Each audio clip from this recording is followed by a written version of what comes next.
I'll transmit the latest data we've received from the Allied forces. According to this, the dam is protected by an intensive anti-aircraft defense network. To deal with this, the Allied squadron will draw anti-aircraft fire to itself in the skies. Meanwhile, GOM team will join the Allied squad's Avalon Dam strike team and approach the target at low altitude through the canyon. That's the only way we stand a chance at succeeding. If you destroy the V-2 launch control facility, you should be able to stop the weapon from being fired. The V-2 will probably be equipped with a nuclear warhead. The destruction caused by its single warhead will most likely dwarf the damage inflicted by that tactical nuclear attack before. All the Allied forces will be mobilized for this full-scale operation. It seems this war doesn't want to come to an end. We must stop the V-2 launch. Hurry!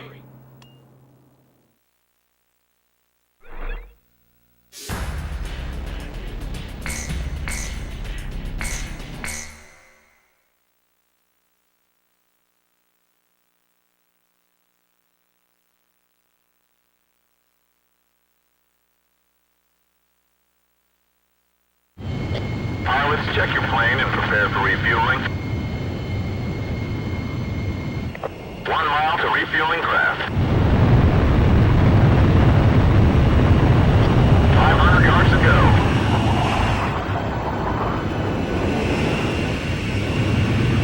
Forward. Up. Perfect, GOM 1.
Team, keep low to the water on your approach to Avalon. You'll be shot down if you fly high. Get to the enemy fortress. Once you're close, increase altitude and fly over the dam. This is PJ. If I'm with you, I know I can do it. I'll follow your lead. It's the GOM team. We've been waiting for you. Follow us. We'll escort you to Avalon. You've passed the first bridge. Damn, careful. Calm down. GOM isn't the only team that can fight. Our guys above are taking the heat. Don't let them down.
through?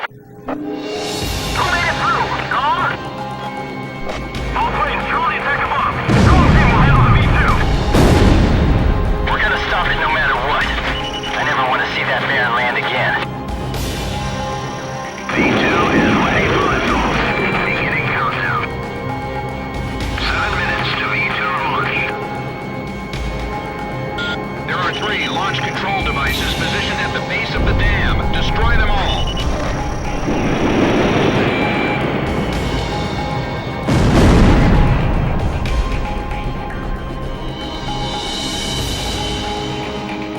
We will carry out the new creation of destruction through the power of righteousness.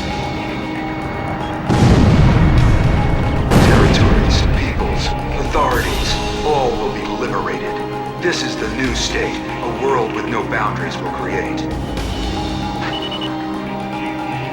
Neither nations nor nationalities have meaning. We will erase these unnecessary borders. The world with no boundaries will pen a new story. The world will change. Take out the launch control devices before barriers close up and cover their facilities. Initiate anti-air fire. Light up the sky with flames. Show them what Avalon is all about. Avalon, this is the final destination.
activation of nuclear silo. GOM team, continue your mission. Engage.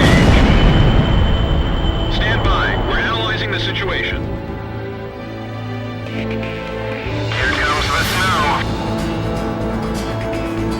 Shoot down the enemy. I'll run a plane analysis and fill you in ASAP.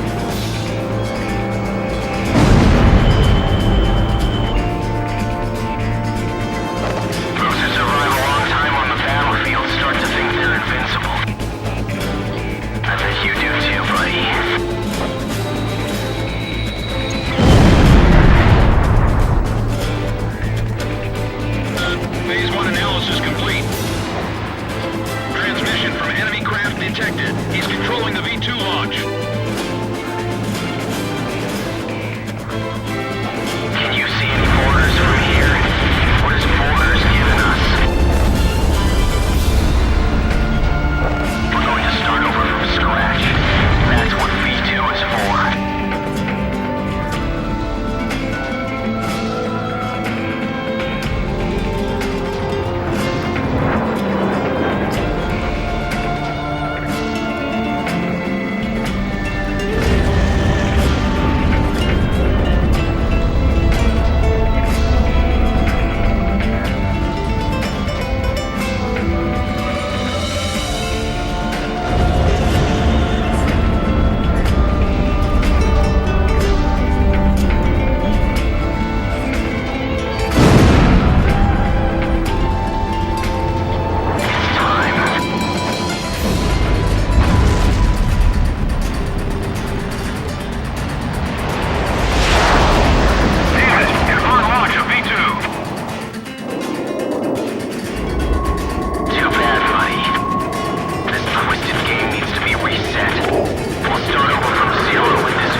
So this is the hidden truth about the war. And this is where his trail ends as well.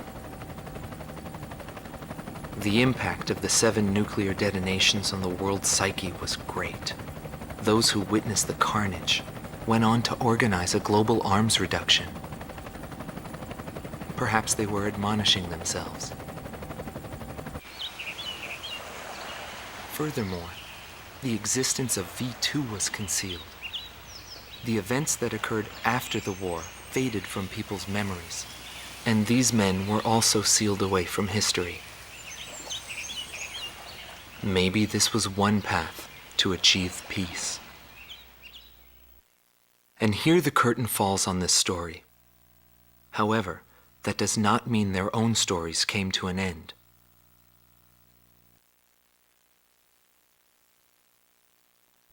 A nation is comprised of the individuals who live in its borders. It can only become a nation when it is supported by those individuals. But mercenaries who cross lines in allegiance for money have no country to protect. They only fight for their own power and fame. But if that was the case, then why did I lose to him? Maybe not having the burden of a nation allows you to fly faster.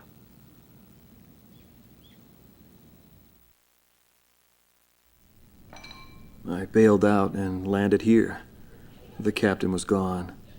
I've lived a comfortable life since then, and I probably have him to thank for that.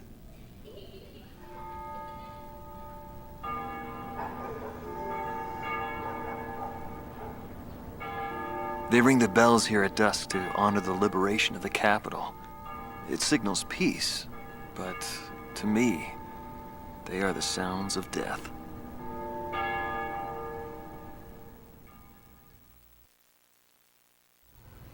Is the man still alive?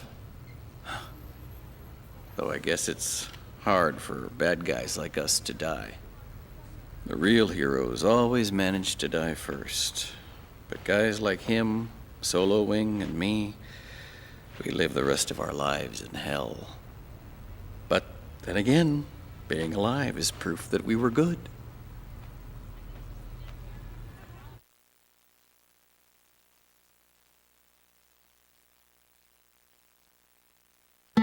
Marcela Vasquez, the Espada Team's number 2 and former member of the Sapan Air Force, 9th Air and Land Division, 11th Tactical Fighter Squadron. She is thought to be a survivor of the coup d'etat squadron. She currently earns a living as a dancer. If the Demon Lord hadn't appeared, our lives might have been different. For me, it wasn't about flying or ideals. Most of all, it was about him, my flight lead. Our mission was to escort the heavy command cruiser that was to act as transportation for the organization. And the Demon Lord appeared, as if to block our path. I will never forget his overwhelming power. One by one, my comrades were shot down, and then the mother bird we were supposed to protect. I returned alive from that battlefield, and I returned to this city where I grew up. I left the organization, too. I never went back to the sky again. There's no meaning there now that he's gone. He died in that fight. But I don't blame anyone. The regret and suffering that remained after that battle were also what he had given me. They're among the precious few things he left behind.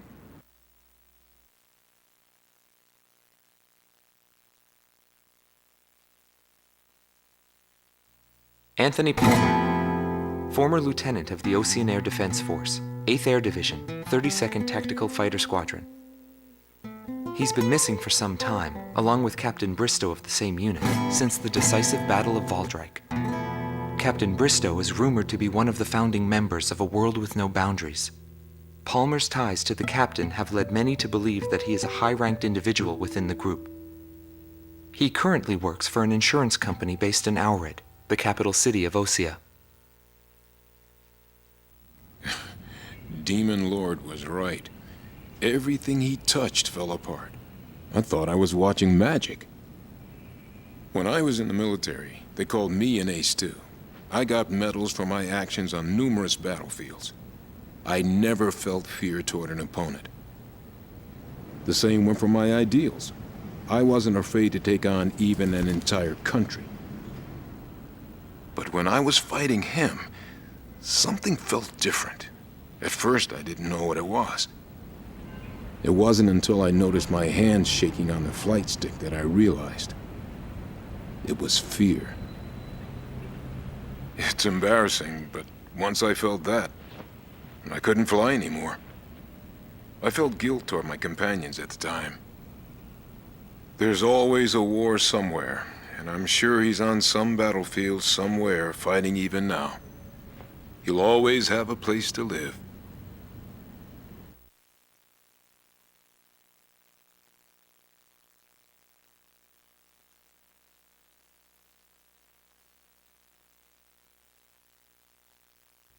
Larry Falk, also known as Solo Wing Pixie.